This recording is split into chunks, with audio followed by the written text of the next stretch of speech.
My name's Paulie and welcome to this video. Today we're going to have a look at the manner in which a wah-wah pedal alters your tone. The way we're going to do this is we're going to insert the signal from the wah-wah pedal into a spectrum analyzer so we can see what actually happens as we rock the pedal.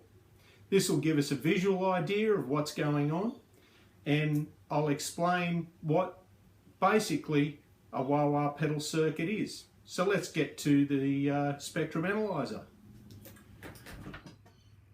For this little demonstration, I'll be using a laptop as the signal source, utilising the earphones jack going into the input of the wah-wah pedal, then the output going through to the scope.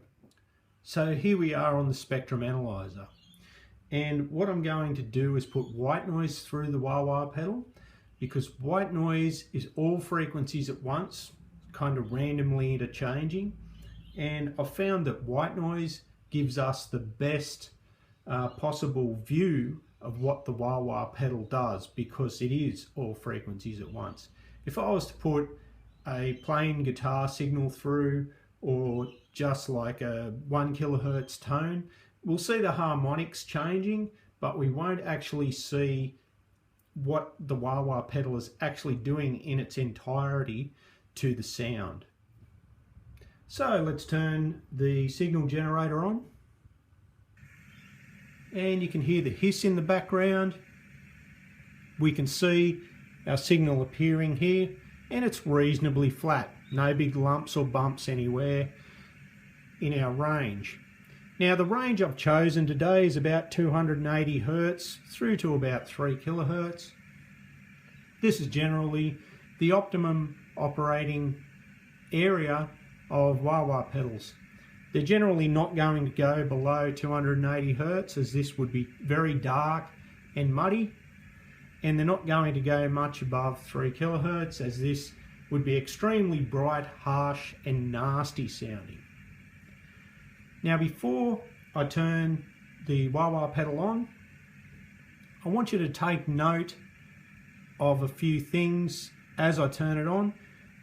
How big the signal is, like how high it comes up on the graph, and also where the majority of that signal is, and also take note of the rest of the signal, like the rest of the frequency range, and how big that is compared to the signal we have at the moment.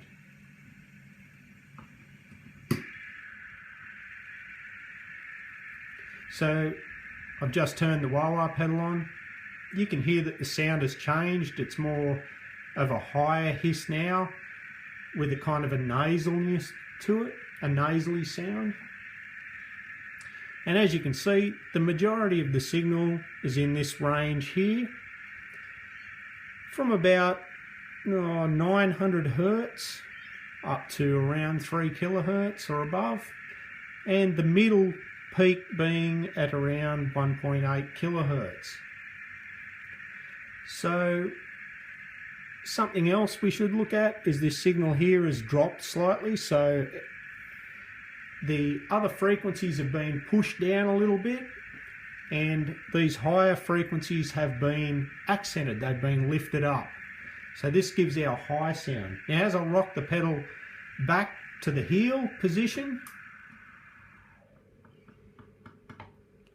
you can see that the whole thing is shifted, and now our high frequencies are extremely low, and our low frequencies here have been amplified. So I'll rock it backwards and forwards again, and you can see that.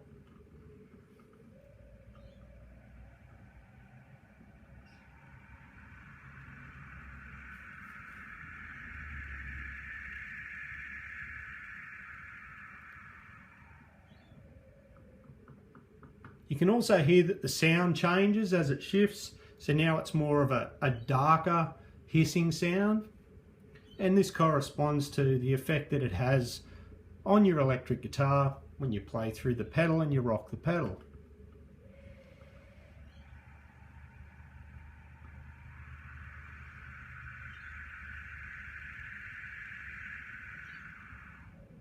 So you can see that there.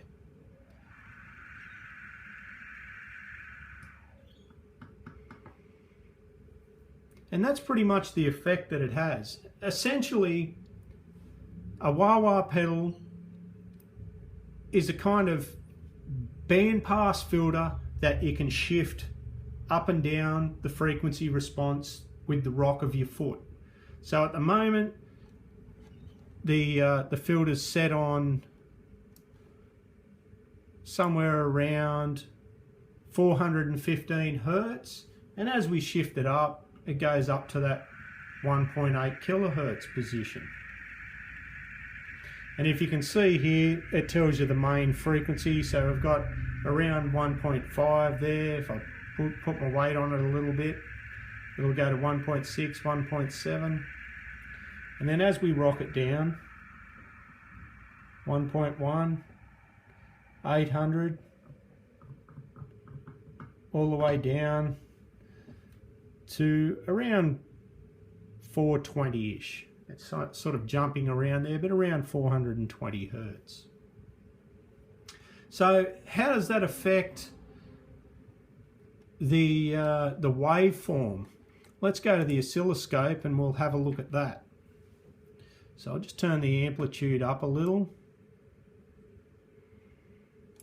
And we'll turn the pedal back off. So there's our dry incoming signal.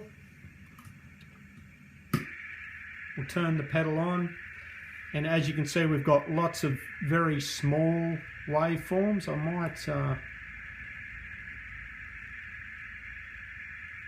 zoom in so you can see that we've got very short waveforms there.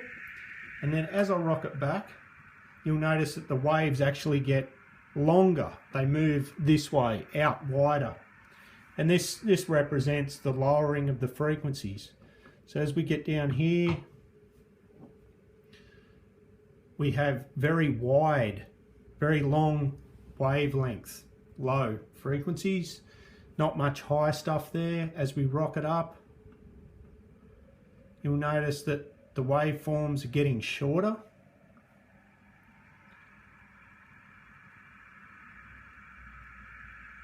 So we get all the way to the top, and they're actually quite short and quite high amplitude as compared to the lower ones.